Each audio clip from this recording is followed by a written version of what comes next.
आदाब, मैं हूं आपके साथ सना वारिस। खास बात तेलंगाना के इस हफ्तावारी डिबेट में बात तेलंगाना के सबसे अहम खबर की, ऐसी खबर जिसने इस पूरे हफ्ते सुर्खियां बटोरी हैं और आगे भी ये खबर बड़ी सियासी तब्दीली की जानिब इशारे करते हुए दिखाई दे रही है।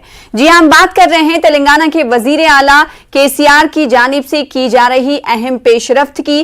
पेशरफ्त से नाज़रीन आपको याद आया होगा कि इस वक्त मौजूदा वक्त में अगर बात नॉर्थ की कर ली जाए तो 5 रियासतों में चुनाव हो रहे हैं, कहीं पर पोलिंग हो रही, कहीं पर सभी सीटों के लिए इंतखाबात हो चुके। ईवीएम में उनके जो उम्मीदवारों की किस्मत का फैसला दर्ज हो चुका है, लेकिन ये कहा जा सकता है कि पेशरफ्त चुनावी जारी है। लेकिन इन तमाम रियासतों से अलग साउथ की अगर हम बात करें तो वहां एक और अहम पेशरफ्त जारी है। जो छोटी सियासी पार्टियां, जो रीजनल पार्टियां हैं, उन्हें एकजुट करने की कोशिश की जा रही है और इस एकजुट करने के पीछे क्या अहम मकासद हैं, ये आज हम इस डिबेट में जानने की कोशिश करेंगे। साथ ही ये समझने की कोशिश करेंगे कि चुनावी वक्त में आखिर ये एकजुटता की बात एक बार फिर से क्यों दोहराई जाने लगी है, क्योंकि इससे पहले भी थर्ड फ्रंट, तीसरा महाज की बातें की जाती रही हैं और एक बार फिर से ये आवाज तेलंगाना से उठती हुई दिखाई दे रही है। इसलिए सवाल ये उठता है कि क्या है केसीआर का 2024 का प्लान, क्योंकि हालिया दिनों उन्होंने कहा है कि वो 2024 के लिए कुछ प्लान कर रहे हैं। तो इस प्लान के जरिए वो क्या कुछ करना चाहते हैं, ये देखना अहम होगा। आज इसी मुद्दे पर हम बातचीत करेंगे।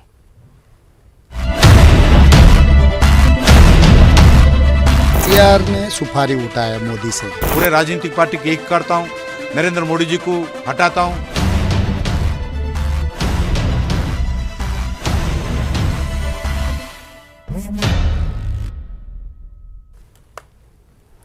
मुल्क में 2 साल बाद आम इंतखाबात होने हैं, लेकिन 2 साल पहले इंतखाबात के लिए इलाकाई पार्टियां सरगर्म हो गई हैं। इलाकाई पार्टियों ने मरकज पर अवाम मुखालिफ पॉलिसियों और मनमानी फैसलों के अलावा फंड्स जारी करने में गैर बीजेपी रियासतों को नजरअंदाज करने का इल्जाम लगाया है। इलाकाई पार्टियों ने गैर बीजेपी और गैर कांग्रेसी फ्रंट की तैयारियों का भी आगाज कर दिया है। इस बार तेलंगाना के वजीर आला के चंद्रशेखर राव ने इलाकाई पार्टियों के साथ मिलकर नया मुतबादिल अवाम को पेश करने का ऐलान किया है। इससे पहले नाज़रीन आपको याद होगा कि ऐसी कोशिशें भी हो चुके इससे पहले भी, और उन कोशिशों में ममता बनर्जी का भी नाम था। इस बार जो पेशरफ्त केसीआर के जरिए की जा रही है, उन्होंने इस सिलसिले में मगरबी बंगाल की वजीर आला ममता बनर्जी से, तमिलनाडु के सीएम स्टालिन से, महाराष्ट्र के वजीर आला उद्धव ठाकरे से और साबिक वजीर आजम देवेगौड़ा से फोन पर बात की है। केरल के वजीर आला विजयन ने भी हालिया दौरे हैदराबाद के मौके पर केसीआर से मुलाकात की थी। नए महाज या थर्ड फ्रंट की पेशरफ्त पर बातचीत करने के लिए 20 फरवरी को, यानी आज 19 तारीख है, 20 फरवरी को यानी कल केसीआर मुंबई का दौरा कर रहे हैं। तीसरे महाज की तश्कील अमलन ये कहा जा सकता है कि शुरू हो चुकी है। उधर कांग्रेस ने मोदी के इशारों पर काम करने और यूपीए को कमजोर करने का चंद्रशेखर राव पर इल्जाम लगाया है। बीजेपी ने कहा है कि चंद्रशेखर राव को मोदी हुकूमत के खिलाफ दिगर पार्टियों को मुत्तहिद करने का इख्तियार है, लेकिन इससे एनडीए को कोई नुकसान नहीं होगा। नए महाज में क्या होगा खास और क्या है केसीआर का प्लान 2024, आज इस डिबेट के जरिए समझेंगे।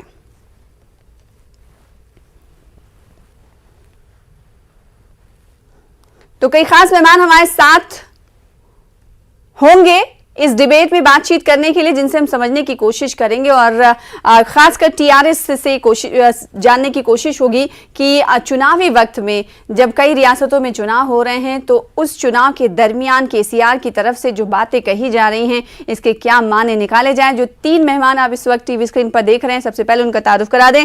समीर वली साहब सीनियर कांग्रेस लीडर हैं, आपका इस्तकबाल करते हैं इस खास डिबेट का हिस्सा बनने के लिए। साथ ही साथ एक और खास मेहमान श्रीधर रेड्डी साहब, जो कि तर्जुमान है टीआरएस के, हमारे दरमियान मौजूद है, स्पोक्स पर्सन है, आपका भी इस्तकबाल करते हैं।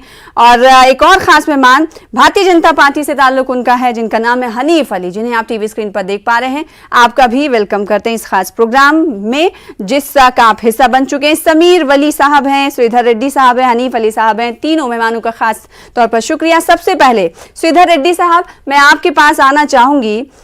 चुनावी वक्त है इस वक्त, जहां पेशरफ्त चुनाव में तमाम पार्टियां वोटरों से अपना वोट मांग रही हैं, उन्हें रिझाने की कोशिश कर रही हैं, तो तेलंगाना समेत कई जो और रियासतें हैं वहां पर कुछ और ही अफसाने की बात कह ली जाए या तारीख रकम करने की बात कह ली जाए, वो इबारत लिखनी शुरू हो गई है। केसीआर ने सीधे तौर पर यह कह दिया है कि वो रियासती पार्टियों को इकट्ठा करेंगे, एकजुट करेंगे और थर्ड फ्रंट यानी तीसरे महाज की कोशिशों की शुरुआत वो करेंगे। इसका मकसद क्या है और आखिर चुनावी वक्त में क्यों केसीआर को ये याद आया कि थर्ड फ्रंट बनाने की जरूरत है? नहीं, चुनावी वक्त बोल के कोई स्पेसिफिक टाइम नहीं है या थर्ड फ्रंट किसी ने कहा भी नहीं है और हमारे ऑनरेबल चीफ मिनिस्टर साहब ने भी वो बात नहीं किया था। उसका मकसद है कि देश में ये 7.5 years, 7.5 साल का ये जो नरेंद्र मोदी जी के टाइम के बाद प्राइम मिनिस्टर बनने के बाद एक बार देखे गए तो, और उसके ऊपर 70 साल की आजादी के बाद भी देश में इतना बदलाव नहीं आया कि जो देश की जनता सोचे जितना डेवलपमेंट होना चाहिए था और जितना वेलफेयर गरीब को या जिसको जरूरत है उन लोगों को मिलना था उतना नहीं मिले थे। और जो कंट्री के जो हमारे पास पानी है या बिजली है या दूसरे जो भी हमारे पास है वो सबको हम लोग इस्तेमाल करने में या लोगों को पहुंचाने में, विकास में, ये कांग्रेस पार्टी हो उसके बाद अभी बीजेपी का रूल चल रहा है एनडीए के रूप में, ये दोनों पार्टियां फेल हो गए लोगों की जो आश्वासन को इन लोग मिलने में या जो टारगेट्स या एस्पिरेशंस पब्लिक इसके ऊपर रखे हैं। तो चीफ मिनिस्टर साहब का इरादा यह है कि देश में जितने भी नॉन बीजेपी और नॉन कांग्रेस जो चीफ मिनिस्टर्स है उन लोग सभी भी यही सोच रहे हैं कि देश में एक ऑल्टरनेटिव फोर्स आए। तो इस ऑल्टरनेटिव का नाम क्या थर्ड फ्रंट होगा? नहीं, थर्ड फ्रंट की बात नहीं बोले। हमारा मकसद ये नहीं है कि हम लोग एक 4 लीडर्स को इकट्ठा करें या 4 पार्टियों को इकट्ठा करें। हम पूरे देश की जनता को, देश के आवाम को हम एक उन लोगों को बताना चाहेंगे, हम उन लोगों को उन लोगों के दिल में लाना चाहेंगे कि ये जो काम चल रहा है, ये जो सत्ता है सेंटर में जो सरकार है वो देश के काम ठीक तरीके से नहीं कर रहा है। लोगों का जो डेवलपमेंट है, देश का डेवलपमेंट है वो सही तरह से नहीं कर रहा है। तो हम लोगों को सबको बताना है एक नया अल्टरनेटिव की जरूरत है। वो कौन सी डायरेक्शन में होगा, कैसे होगा, कौन कौन मिलके आएंगे। मगर तो क्या कांग्रेस भी आने वाले दिनों में हिस्सा होगी? ये जो पेशरफ्त है जिसे आप थर्ड फ्रंट का नाम तो नहीं दे रहे, लेकिन जो कोशिशें हो रही हैं, क्या इस कोशिशों में आप कांग्रेस को शामिल करेंगे या नहीं? क्योंकि आपने कुछ देर पहले कहा कि नॉन बीजेपी नॉन कांग्रेस ये अलायंस हो रहा है, एकजुटता हो रही है, तो हो सकता है आने, क्योंकि आप जब केसीआर जो कल मुंबई का दौरा करने वाले हैं जहां पर सरकार है, अगर सरकार की माने तो वहां पर कई पार्टियां सरकार मिलकर बना रही है, कांग्रेस भी है, एनसीपी भी है, शिवसेना भी है। मैं क्या बोल रहा हूं ये खाली वक्त ही बताएगा, मगर हमारा मकसद है जो ये प्रोसेस है हम ये कार्रवाई करते जाएंगे, लोग जो लीडर्स को मिलते जाएंगे, जो पार्टियां आएंगे, जो लीडर्स आएंगे, सभी लोग। अभी देखिए देवेगौड़ा साहब, ममता बनर्जी जी और स्टालिन जी और आज उद्धव ठाकरे जी, एक एक करके तेजस्वी यादव जी और समाजवादी पार्टी के अखिलेश यादव जी, एक एक करके सभी लीडर्स जो है, केसीआर साहब ने जो मुद्दा उठाया आज देश में एक नया कॉन्स्टिट्यूशन के लिए, एक नया अल्टरनेटिव के लिए, उसके ऊपर उन लोग सहमत है और बात करने के लिए इंटरेस्ट दिखा रहे हैं। और नहीं तो नया अल्टरनेटिव, वही तो सवाल पूछ रहे हैं ना सर कि इस नए अल्टरनेटिव का कांग्रेस हिस्सा होगी या नहीं होगी? क्या आप लोग ये समझते हैं कि जैसे भारतीय जनता पार्टी को लेकर अभी केसीआर जो हमलावर दिखाई दे रहे हैं, तो वैसे ही कांग्रेस के लिए भी आप लोगों की पॉलिसी है, बट खुलकर आप लोग सामने नहीं आते, इसलिए इस प्रोसेस में अभी कांग्रेस को आप साथ रखना नहीं चाहते, क्या वजह है? नहीं देखिए, ये मैं जानना चाहती हूँ आपसे। मैं क्या बोल रहा हूँ, मैं साफ सीधा आपको बताया, कांग्रेस को साथ में रखना, किसी को साथ में नहीं रखना, ये हमारा इमीडिएट ऑल्टरनेटिव नहीं है। हमारा इरादा है कि सबको ये जो काम हो रहा है देश में, तो मिसगवर्नेंस हो रहा है मोदी की तरफ से, ये बतलाना है सभी को, सभी को इसके ऊपर अवेयरनेस क्रिएट करना है। एक अच्छे अल्टरनेटिव को बनाने में ये प्रोसेस सामने आगे लेके जाना है। ठीक है, अहम पेशरफ की शुरुआत हो गई है एक अच्छा अल्टरनेटिव देने के मकसद के साथ वजीर आला तेलंगाना केसीआर ये शुरुआत कर रहे हैं। कांग्रेस लीडर भी हमारे दरमियान मौजूद हैं, फिर उसके बाद मैं आपके पास हनीफ अली साहब आऊंगी। समीर वलीउल्लाह, आपके पास मैं आऊं, ये जो पेशरफ्त हो रही, जो प्रोसेस जिसका नाम आप दे सकते हैं, इसे कह सकते हैं पेशरफ्त प्रोसेस कह सकते हैं, क्या आपको लगता है कि जो बात अभी कुछ देर पहले श्रीधर रेड्डी साहब कह रहे थे, भारतीय जनता पार्टी के मिस गवर्नेंस को मद्देनजर रखते हुए इस पेशरफ्त का ऐलान केसीआर ने किया है, लेकिन साथ ही ये भी हमें नहीं भूलना होगा कि कांग्रेस अभी इस पेशरफ्त में आसपास भी नहीं है। तो इस पेशरफ्त को आप कैसे देखते हैं, कांग्रेस कैसे देखती है? पहले तो केसीआर साहब ये बताएं कि केसीआर साहब ने तेलंगाना स्टेट में किए हुए कितने वादे निभा दिए।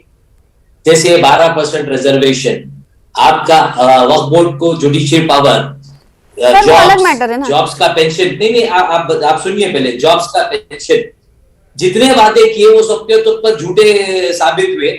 आपके देश का भला स्टेट नहीं संभाल सके, देश संभालने जा रहे हैं। अच्छा, तो आप ऐसा तो नहीं कि आप इसलिए कह रहे हैं कि कांग्रेस इस प्रोसेस में शामिल नहीं है अभी फिलहाल, इसलिए आप ऐसा कह रहे हो?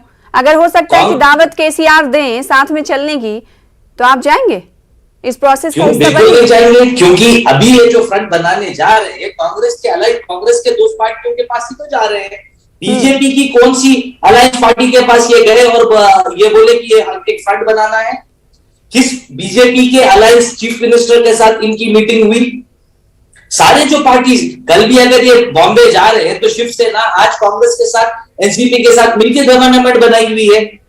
तो कांग्रेस की अलग पार्टी हुई जिसके पास ये कल जा रहे हैं मिलने के लिए। तो ये तो सीधा सीधा पब्लिक की आंखों में धूल झोंक रहे हैं, ये बताना चाह रहे हैं कि भाई मैं बीजेपी के अगेंस्ट पे जा रहा हूं, मगर इनडायरेक्टली ये बीजेपी की मदद कर रहे हैं और ये कांग्रेस को कमजोर करने का एक नया प्लान है इनका।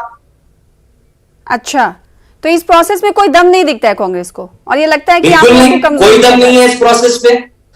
स्टेट में हुई हुई गलतियां, स्टेट में हुई हुई नाकामियों को छुपाने के लिए ये प्रोसेस कि मैं अब नेशनल लीडर बनने वाला हूं, मैं अब स्टेट का लीडर नहीं हूं। ठीक है, आपका कहना है कि जाती मफाद के लिए और साथ ही कांग्रेस को कमजोर करने के लिए ऐसी कोशिशें वजीर आला तेलंगाना की तरफ से की जा रही है। हनीफ अली साहब, मैं आपके पास आखिर में इसलिए आ रही हूं क्योंकि टीआरएस की बात आपने सुनी, कांग्रेस की आपने बात सुनी, भारतीय जनता पार्टी के मिस गवर्नेंस से सभी पार्टियां परेशान हो गई हैं, ऐसा ये लगता है, क्योंकि तमाम जो एकजुटता अभी दिखाई दे रही है वो इसी का समरा है और इसी की तरफ इशारा कर रहा है कि अभी कुछ ना कुछ जो हो रहा है वो हो सकता है भारतीय जनता पार्टी के लिए आगे आने वाले दिनों में अच्छे शगुन लेकर नहीं आ रहा है। हनीफ साहब, देखिए आप, मिस गवर्नेंस कहां है? 2014 से जो गवर्नमेंट चल रही है, दोबारा जो गवर्नमेंट आई है 2019 में, तो मिस गवर्नेंस तो कहीं भी नहीं हुआ है। चाहे वो पेंडेमिक का मामला हो या और देश की अर्थव्यवस्था का मामला हो, कहीं भी मिसमैनेजमेंट नहीं हुआ है। आज जैसा कि केसीआर जी देश के नेता बनने निकले हैं, पहले वो तो तेलंगाना स्टेट के नेता बन जाएं, क्योंकि तेलंगाना स्टेट में जब से वो मुख्यमंत्री बने हैं, क्या 7 साल से जायद हो गया, सेकेंड टाइम भी वो चीफ मिनिस्टर बने हैं, तो क्या उन्होंने कभी अपने चेंबर में बैठा है या कभी उन्होंने अपने एमएलए से या मिनिस्टर से भी कोई टाइम दिया है या अपोजिशन से बात की है? तेलंगाना स्टेट की जो हुकूमत चल रही है वो या तो फार्म हाउस से या प्रगति भवन से चल रही है। जब अपोजिशन ही नहीं मिल सकता है, खुद उनके मिनिस्टर्स और एमएलए नहीं मिल सकते हैं, तो जनता का क्या हशर होगा वो तो देख ही रहे हैं आप। जितने भी वादे हैं, शादी भवन का वायदा होता है, बंजारा भवन का वायदा होता है, अजमेर में मुसाफिर खाने का वादा होता है, जहांगीरपुरम की दरगाह में डेवलपमेंट की बात होती है, वहां पर अमाउंट सैंक्शन होता है। एक भी काम 7.5 साल में बता दीजिए कि क्या हुआ है।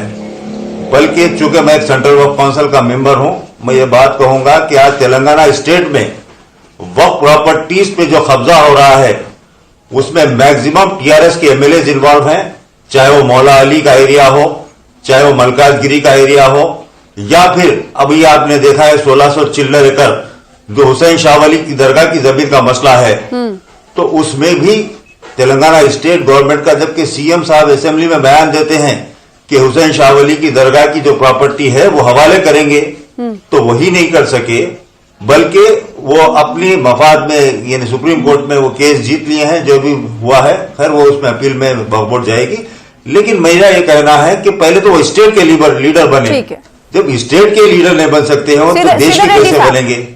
क्योंकि हमारे प्रधानमंत्री 18 घंटे टाइम देते हैं। सीधा रेड्डी साहब आप सुन रहे हैं ना, कांग्रेस का ये इल्जाम है, साथ ही भारतीय जनता पार्टी का भी ये कहना है कि पहले तो आप रियासत के लीडर बनिए, फिर उसके बाद 2024 का ख्वाब देखिए। तो क्या ये माना जाए कि जो वजीर आला का जो जिसे आप प्रोसेस का नाम दे रहे हैं, पेशरफ्त का नाम दे रहे हैं, जो पेशरफ्त दिखाई दे रही है हम सबको, उस पेशरफ्त के पीछे दिल्ली की कुर्सी है? दिल्ली की कुर्सी की अभी बात नहीं किए हैं हम लोग। हाँ। अगर दिल्ली की कुर्सी की बात तो अल्टरनेटिव के माने क्या है, आप समझाएं। नहीं, मैं क्या पूछना चाह रहा हूं, अगर दिल्ली की कुर्सी की बात करेंगे भी तो इन लोगों को क्या प्रॉब्लम है?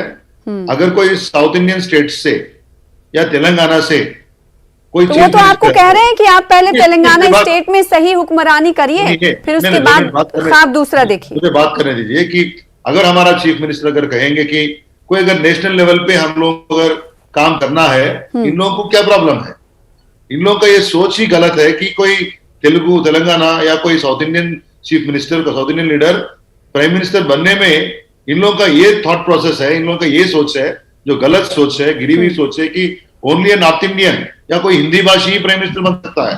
ये सोच नहीं है। एक मिनट आप बीच में बताइए। और यहाँ पर स्टेट में, तेलंगाना राज्य में पिछले 8 साल से जितना ही विकास हो रहा है, हनीफ अली साहब को मालूम है और कांग्रेस वालों को भी मालूम है। आज जितने भी प्रश्न पूछा गया, विकास हुआ वो भी अरे सुनो मेरे भाई, बीच में क्यों आप आते हो? मेरे बात करो आप। जो पार्लियामेंट में इन लोग खुद पूछे, हमारे जो पर कैपिटा इनकम है या हमारा डेवलपमेंट, मतलब हमारे यहाँ पर जो इरिगेशन फैसिलिटी बढ़ गए हैं, आयकट बढ़ गए हैं, या जो भी डेवलपमेंट और वेलफेयर स्कीम्स तेलंगाना लगाए पिछले 8 साल से। और आप समझना चाहिए तेलंगाना का जो पॉपुलेशन है 2.5%, और जो देश के जीडीपी के लिए जो हमारा हिस्सा है, हमारा कंट्रीब्यूशन है 5%। आप समझना चाहिए तेलंगाना का जो ज्योग्राफी के हिसाब से हम लोग 11th नंबर है और पॉपुलेशन के हिसाब से 12 नंबर है, मगर देश के इकोनॉमी के लिए तेलंगाना से we are the 4th largest contributor. यहां से हम लोग, हमारा स्टेट 4th लार्जेस्ट स्टेट है, contribution to the economy of India. ऐसे राज्य का चीफ मिनिस्टर अगर कोई बात करते हैं, कोई प्रपोजल लाते हैं, इन लोगों को क्या प्रॉब्लम है?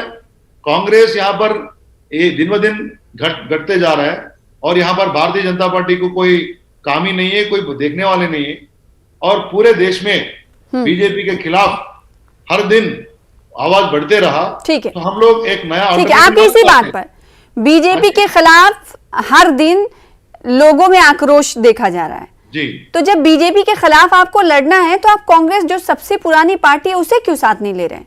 देखिए, जो हमारे साथ आते हैं वो वक्त ही बताएगा।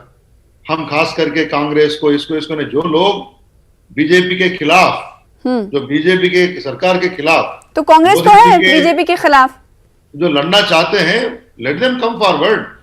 मैं बताना चाह रहा हूं आपको, मैं पहले ही बताया था, जो राज्य के चीफ मिनिस्टर सामने आए उन लोगों के साथ अभी काम करेंगे, वक्त ही बताएगा आगे जाके। मगर कांग्रेस भी 70 साल की डेमोक्रेसी में ज्यादा दिन कांग्रेस ने सत्ता चलाया, उसके बाद बीजेपी सत्ता चलाया, दोनों में फेल हो गया।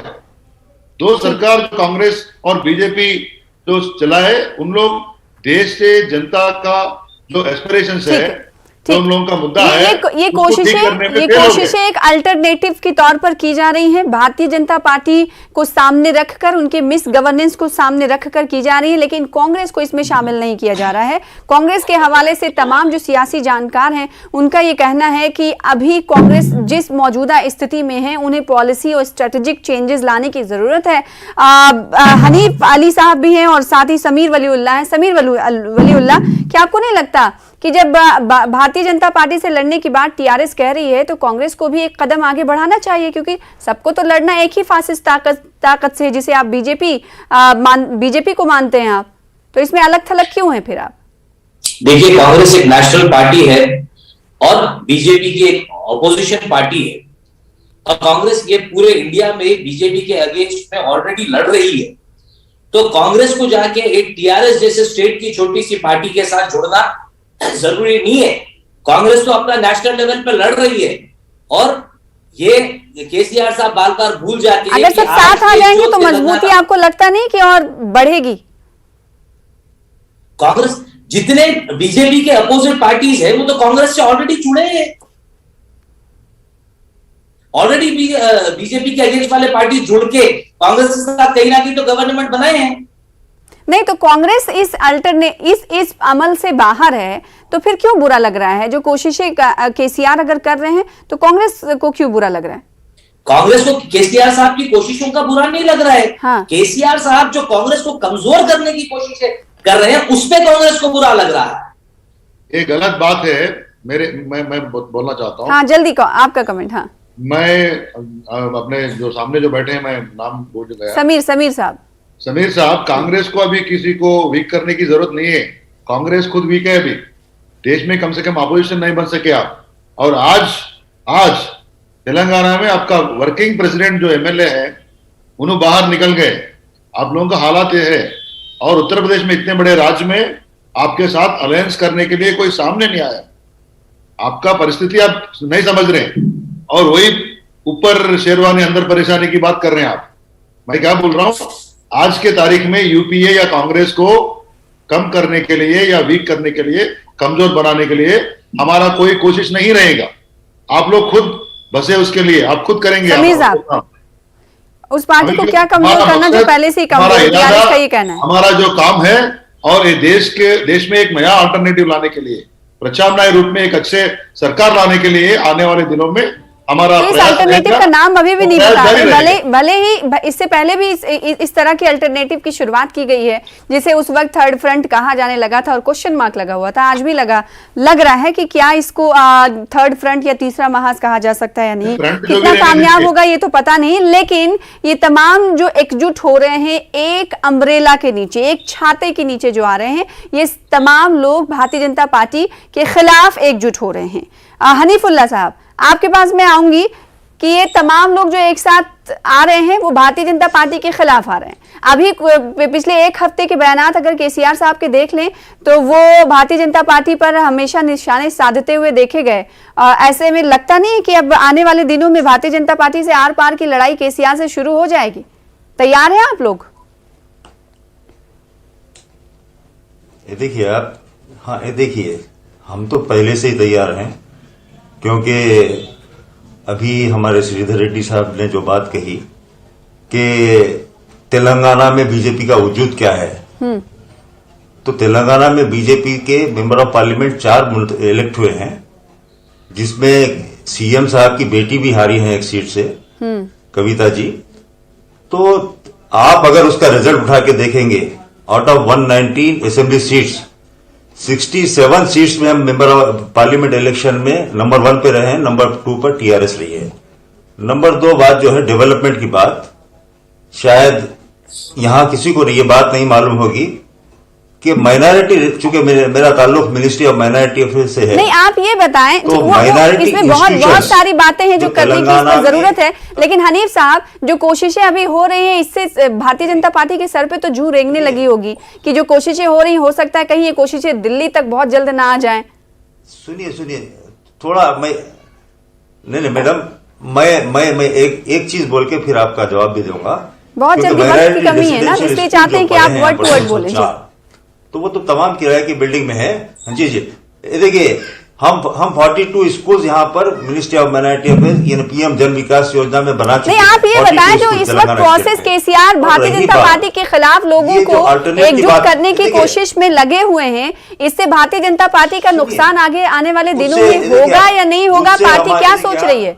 सुनिए किस सुनिए स्टेज में हैं आप? नहीं नहीं नहीं, ये देखिए आप बोलना सुनिए, चाह रहा हूं, हाँ बता रहा हूँ, मैं बता रहा आप हूँ। कहानी आप सुनिए सर, वक्त और आप अपने डेवलपमेंट के काम को उसके बाद करेंगे, किसी और दिन बहस करेंगे। हनीफ साहब, आप ये बताएं भारतीय जनता पार्टी कैसे देखती है इस 2019 में भी ये कोशिश को? कोशिश हुई थी। भारतीय जनता पार्टी के पास जवाब नहीं है इसका। हमारे कोई फर्क पड़ने वाला नहीं है, हमारे कोई फर्क पड़ने वाला नहीं है। है तो फर्क हम पड़ेगा ना यार, बिल्कुल है तो तैयार फर्क हैं। पड़ेगा। हम ठीक है, बिल्कुल तैयार हैं। कांग्रेस लीडर का कहना है कि कोई फर्क नहीं पड़ेगा, इनके पास कोई जवाब नहीं। समीर साहब, ऐसा क्यों लगता है कि भारतीय जनता पार्टी को इस सवाल का जवाब नहीं होगा उनके पास? क्योंकि केसीआर साहब की और मोदी साहब की इंटरनल प्लानिंग है। अच्छा, इनको बीजेपी को स्ट्रॉन्ग करने का है। ठीक है। तो कांग्रेस ये मानती है कि केसीआर जो प्रोसेस इस वक्त जो पेशरफ्त कर रहे हैं, इससे कांग्रेस को कमजोर करना और इंटरनली भारतीय जनता पार्टी को मजबूत करने की कोशिश के तौर पर इसे देखा जा सकता है। श्रीधर साहब, आपसे लेते हैं आपका रिमार्क, लेकिन वक्त की बहुत कमी है। बहुत शुक्रिया आप तीनों खास मेहमानों का इस डिबेट का हिस्सा बनने के लिए, अपना अपना मौक़िफ़ रखने के लिए। फिलहाल इसी के साथ मुझे दीजिए इजाजत, लेकिन उससे पहले आपको एक कहानी की तरफ लेके जाते हैं। हम सबकी जिंदगी में कोई ना कोई ऐसा होता है जिसे हम अपना रोल मॉडल समझते हैं और हम उससे मुतासिर होते हैं। बायजूस यंग जीनियस सीजन 2 हमारी इस पहल में हमारे साथ कई सितारे जुड़े। इस हफ्ते आपकी मुलाकात करवाएंगे खास लोगों से। वेलकम। कॉमनवेल्थ गेम्स में पहली बार वुमेन्स रेसलिंग के लिए इंडिया को गोल्ड मेडल जिताने वाली और ओलंपिक्स के लिए क्वालिफाई करने वाली भारत की पहली महिला wrestler, the one and only Geeta Phogat. नमस्ते। नमस्कार। फरवरी मार्च में मिली यहाँ, क्योंकि हमारा जो नेशनल कैंप है वो लखनऊ में लगता है, तो वहाँ पे सीनियर जूनियर कैडेट सभी का लगता है। कोविड की वजह से सब बच्चे घर थे, लेकिन चंचला अकेली वहाँ पे अकेली ट्रेनिंग करती थी। तो सही है। हाँ। Chanchala, yes sir. कुछ पूछना चाहती हैं आप? मैम इतने दिन से कुश्ती कर रही हैं हाँ। और इतने आगे तक बढ़ी हैं, वो उसके बारे में कुछ बताइए मैम, और मैं कैसे बढ़ूंगी? आप चंचला ऑलरेडी बढ़ रहे हैं आगे, आप बिल्कुल सही ट्रैक पे हैं। मैं जब कैंप में थी तो मैंने चंचला को ट्रेनिंग करते हुए वाकई में देखा है। एंड इतनी कम उम्र में जिस तरह से वो ट्रेनिंग करी, जिस तरह से इसकी ट्रेनिंग की स्किल है, टेक्निक्स हैं, और जिस तरह से इसके मूव मैट के ऊपर है, तो बिल्कुल आने वाले टाइम में चंचला एक देश का हीरा है। मैं ये कहूंगी अभी भी हीरा है। हाँ चलिए, नी स्पिन, ये देखने में मजा आ रहा है। स्टार्ट। हाँ जी। अरे वाह, 850 फीट लंबी इन्होंने पेंटिंग बनाई है।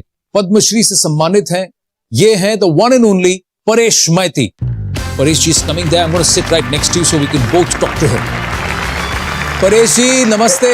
Namaste Anand and Advait. Advait is somebody who makes lovely abstract paintings. Paresh ji. I have already seen some of his paintings and really he's amazing. What is it that you feel is special about Advait and his work? He's very, very strong, message giving, profound and lot of confidence.